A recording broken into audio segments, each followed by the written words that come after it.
esta parte del programa le pido que me acompañe con la etiqueta numeral conclu HRW de Human Rights Watch, HRW, VZLA, VZLA. Ahí está, conclu HRW, VZLA, Human Rights Watch y Venezuela.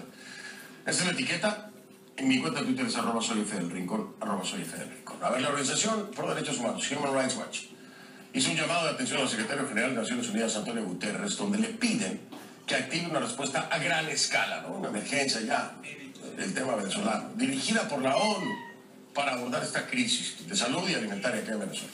Human Rights Watch elevó el reclamo tras presentar un informe de 73 páginas hecho en conjunto con la Facultad de Salud Pública Bloomberg de la Universidad Johns Hopkins durante un año, que recabaron información sobre la emergencia sanitaria en Venezuela. El documento incluye que el país atraviesa una emergencia humanitaria compleja sin precedentes, con aumentos significativos en los niveles de mortalidad materna e infantil, brotes de enfermedades que se pensaban erradicadas, desnutrición severa y prevalencia en los casos de VIH. Además, alerta que la crisis ya se ha propagado a través de sus fronteras. Naciones Unidas ha dicho que la crisis en Venezuela son preocupantes y han hecho pedidos al régimen de Nicolás Maduro para que permita el ingreso de ayuda humanitaria. Sin embargo, por años, Maduro, ya lo sabe usted, en su gabinete, han negado que exista una crisis humanitaria en el país, aunque últimamente parece que tuvieron que dar la razón de alguna u otra forma. Ahora, en otros casos han acusado al gobierno de Estados Unidos de bloquear con sanciones la compra de alimentos y medicamentos. Washington niega esos señalamientos. Pero bueno, vamos con nuestra Kay Guerrero, está allá en Atlanta, en el Centro Mundial de Noticias. Nos tiene más detalles de este informe importante, aunque detallado. Pero no sé, a mí no me sorprende nada lo que hay ahí, creo que ya lo sabíamos, pero vaya, el llamado es muy importante. Definitivamente, Fernando, es un informe muy importante porque, aunque por años hemos reportado los detalles de la emergencia sanitaria en Venezuela, este reporte de Human Rights Watch de la Universidad Johns Hopkins presenta datos específicos sobre aquellos sectores que serían más afectados por esta crisis en Venezuela. Por ejemplo, revela que en 2016 la mortalidad materna aumentó en un 65% y la mortalidad infantil en un 30% con respecto al año anterior. Apunta también que Venezuela es el único país de América del Sur donde la mortalidad infantil ha vuelto a los valores que se habían registrado en el año 1990 o en la década 1990, y establece también que hay una serie de enfermedades que se pensaban erradicadas que vuelven a surgir, pero no como un brote esporádico, sino en un aumento constante. Por ejemplo, en el caso de la malaria, de 36.000 casos que fueron registrados en 2009 se pasó a 414.000 casos en 2017. La tuberculosis, de 6.000 casos en el 2014 a 13.000 en el 2017, y la difteria, que mantuvo 0 casos entre el 2006 y el 2015, pasó en julio del 2016 a unos 2.500 presuntos casos. El reporte dice que 1.500 de ellos han sido confirmados. A todo esto también se suman casos de desnutrición severa, donde, según una encuesta a nivel nacional realizada por 3 universidades venezolanas, se concluye que el 80% de los hogares en Venezuela están en una situación de inseguridad alimentaria, lo que implica que no cuentan con una fuente segura de alimentos y que casi 2/3 de las personas encuestadas habían perdido un promedio de 11 kilogramos durante el año 2017. También se registra un aumento muy drástico en los casos de VIH con reproducción e infecciones y también muertes relacionadas. Según el reporte, Venezuela se ha convertido en el único país del mundo donde numerosas personas con VIH se han visto obligadas a suspender su tratamiento debido a la falta de medicamentos, y también un informe de 2018 de la Organización Panamericana de la Salud estima que casi 9 de cada 10 venezolanos con VIH registrados por el gobierno no estaban recibiendo el tratamiento adecuado. Parte del equipo médico que colaboró con este informe también se pronunció. Escuchemos. Hemos visto casos sumamente trágicos. Pacientes con cáncer maligno y con metástasis, VIH y tuberculosis avanzada, que no recibieron el tratamiento que deberían en Venezuela, y creo que esto es un índice del colapso total del sistema de salud en Venezuela. Fernando, ante estas alarmantes cifras, Human Rights Watch le pide entonces al secretario general de la ONU reconocer de forma pública que Venezuela atraviesa una crisis humanitaria compleja y expresar claramente que son las autoridades venezolanas las responsables de asegurar que la ONU pueda implementar una respuesta que sea acorde con esta situación.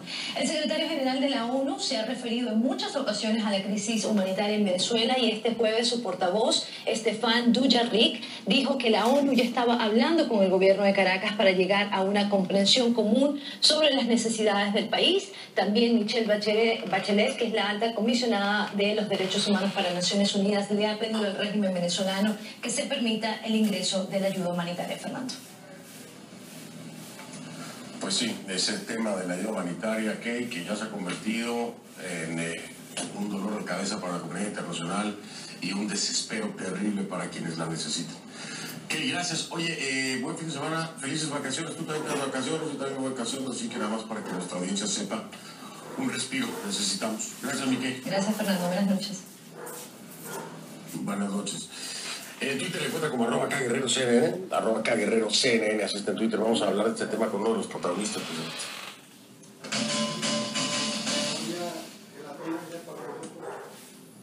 Él es José Miguel Vivanco, es el director de la División de las Américas de Human Rights Watch. Nos acompaña en vivo desde Washington. José Miguel, gracias por estar aquí. Buenas noches. Muy buenas noches, Fernando. Un placer estar con CNN. Importantísimo el documento, importantísimo documentar la tragedia, la emergencia humanitaria, el colapso del sistema de salud en Venezuela. Pero al mismo tiempo te pregunto si crees que habrá alguna diferencia en dos sentidos. En el sentido del régimen de Nicolás Maduro para abrirse a la oportunidad de que la comunidad internacional ayude a millones de personas que lo necesitan y salvar vidas. Y por el otro lado, que un Antonio Guterres, unas Naciones Unidas, sea finalmente más contundente. José Miguel, ¿crees que pueda darse alguna diferencia? No es el primero de los reportes y creo que no será el último. Sustentados, contundentes, con la información clara. Sin embargo, pareciera que estamos estancados en el tiempo y también con algunas instituciones. ¿Qué piensas? Mira, Fernando, yo tengo la esperanza que este informe permita no solo visibilizar la catástrofe humanitaria que sufre Venezuela hoy día, sino que también movilizar opinión pública. Porque en función de los datos con los que el informe cuenta, que ya los conocemos, respecto de enfermedades infecciosas, enfermedades prevenibles, que han aumentado exponencialmente, la falta de antirretrovirales para aquellos que que sufren del VIH y que no tienen el tratamiento mínimo, y es algo realmente único en el mundo, la desnutrición, en fin, todo este diagnóstico que refleja, la verdad, una emergencia humanitaria compleja nivel 3, que es la categoría que se usa, el lenguaje que se usa en el ámbito de Naciones Unidas.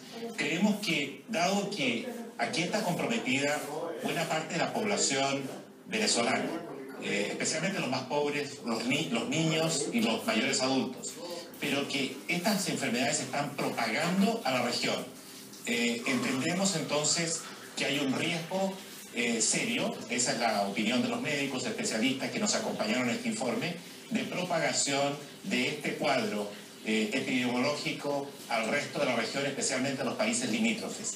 En esas circunstancias, Fernando, es absolutamente imprescindible que el secretario general Antonio Guterres tome el liderazgo y califique oficialmente la situación como una emergencia humanitaria compleja de nivel 3 y aporte un programa, un proyecto, un plan de trabajo concreto para aliviar esta situación en Venezuela, porque no solo afecta a Venezuela, sino también al resto de la región.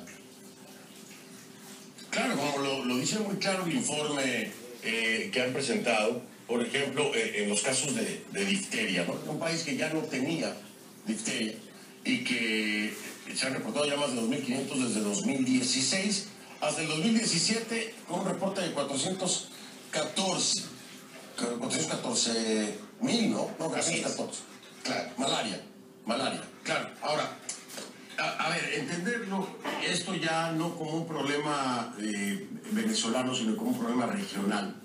José Miguel, debería de llevar un acompañamiento de tal vez los países más cercanos. No sé si me explique. Es decir, esta petición que se hace a través de Human Rights Watch a Antonio Guterres debería de tener un soporte también por parte de Colombia y de Brasil, por ejemplo, porque están expuestos a que estas enfermedades que han sido controladas, la malaria, la difteria, brinquen a territorio colombiano en cualquier momento o brinquen a territorio brasileño, porque hay un tránsito, hay un éxodo impresionante. ¿Estos gobiernos lo están tomando en cuenta? ¿Se podrían sumar para ejercer mayor presión ante Naciones Unidas? Mira, Fernando, tú estás apuntando a una cuestión que es absolutamente clave. Hasta ahora, Antonio Guterres ha guardado silencio frente al cuadro dramático de violaciones a derechos humanos, a la crisis política en Venezuela, con unas declaraciones insípidas, genéricas, y en cuanto a la crisis o a la emergencia humanitaria, ha evitado realmente decir las cosas por su nombre, calificarlas como son, y ha preferido, en cambio, utilizar lo que es la diplomacia silenciosa. Yo sí creo, Fernando, que si el Grupo de Lima, por ejemplo, como grupo, acude al secretario general Antonio Guterres y le exige a él un pronunciamiento y una calificación de la emergencia humanitaria en Venezuela como tal, y calificándola directamente como una emergencia nivel 3, que exige un grado de coordinación y priorización por parte de todas las agencias humanitarias de Naciones Unidas, la elaboración de un plan de trabajo a una escala masiva de apoyo especialmente a ese grupo de 7 millones de venezolanos que están en unas condiciones de pobreza extrema y que no tienen, la verdad, qué comer, no tienen cómo prevenir enfermedades, cómo curarlas. Esto es muy doloroso y muy grave, el que haya gente que esté con riesgo de muerte y otros que estén sufriendo consecuencias que pueden ser irremediables, irreparables, especialmente los niños, cuando la medicina está disponible, existen los recursos, y para ello lo que se requiere, insisto, es que se adopte una nueva política por parte de Naciones Unidas, pero eso no va a ocurrir a menos que exista una presión muy fuerte, muy contundente hacia el secretario general Antonio Guterres, algo que sí se puede lograr mediante una presión consistente por parte del Grupo de Lima. ¿La tienda que está ahí es tuya? Estoy completamente de acuerdo contigo. Desgraciadamente o tristemente, el acompañamiento en la presión internacional no solamente es en torno o contra el régimen de Maduro, se ha convertido también en una presión que ha tenido que ir hacia las instituciones, hacia los organismos. Es decir, ha tenido que presionar a la comunidad internacional para que haya una reacción dentro de las Naciones Unidas, para que haya una reacción con la alta comisionada Michelle Bachelet. Es decir, el tema aquí se convierte en un doble frente, José Miguel, pero la realidad es que aun y cuando se lograra este acompañamiento internacional para generar una reacción clara, contundente de parte de Antonio Guterres, el secretario general de Naciones Unidas, ¿qué pasa con la insistencia, la necedad del régimen de Maduro para bloquear esta entrada de ayuda humanitaria? ¿Cómo poder vencer este obstáculo que es el mayor, que no responde a la presión internacional? Bueno, Fernando, hasta ahora Maduro, que es un dictador, es un tirano, reacciona con la oferta de ayuda humanitaria el 23 de febrero con brutalidad, con violencia, y sostiene que es una estrategia de injerencia en los asuntos internos de Venezuela.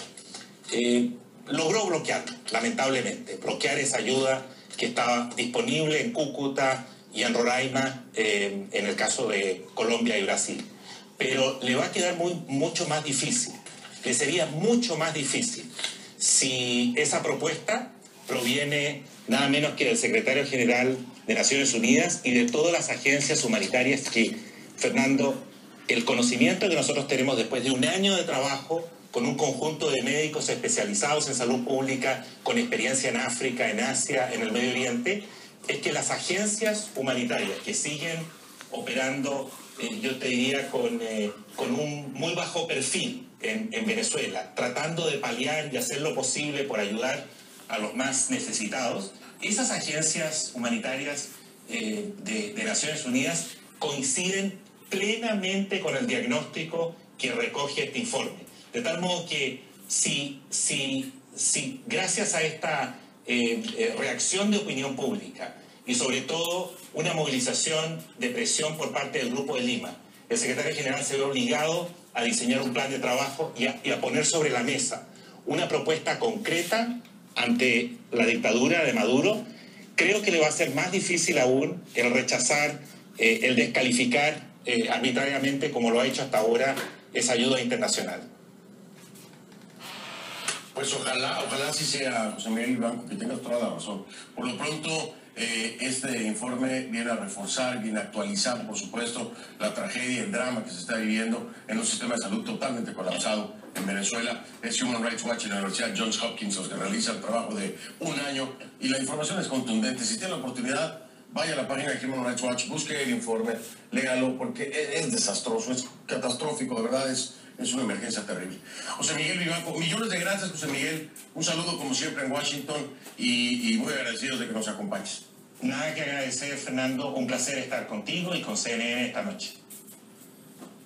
Gracias como siempre. José Miguel Vivanco, bienvenido cuando quieras. Director de la División de las Américas de Human Rights Watch, nos acompañó desde Washington. Voy a marcar una pausa. En regreso en un momento, tenemos más.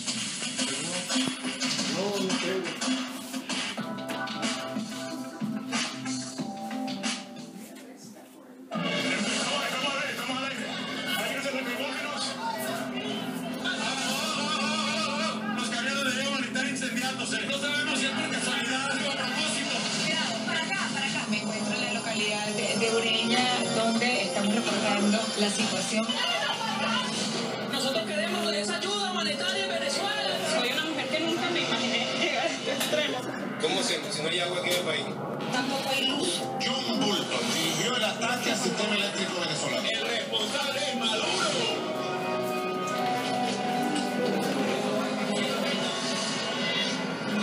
¿Usted está dispuesto a sentarse con Maduro? Yo estoy dispuesto a hacer lo que tengamos que hacer para lograr el cese de la usurpación, el gobierno de la nación y las elecciones libres. Claro que estoy dispuesto a diálogo. I'm deeply concerned by the magnitude and gravity of the human rights impact of the current crisis.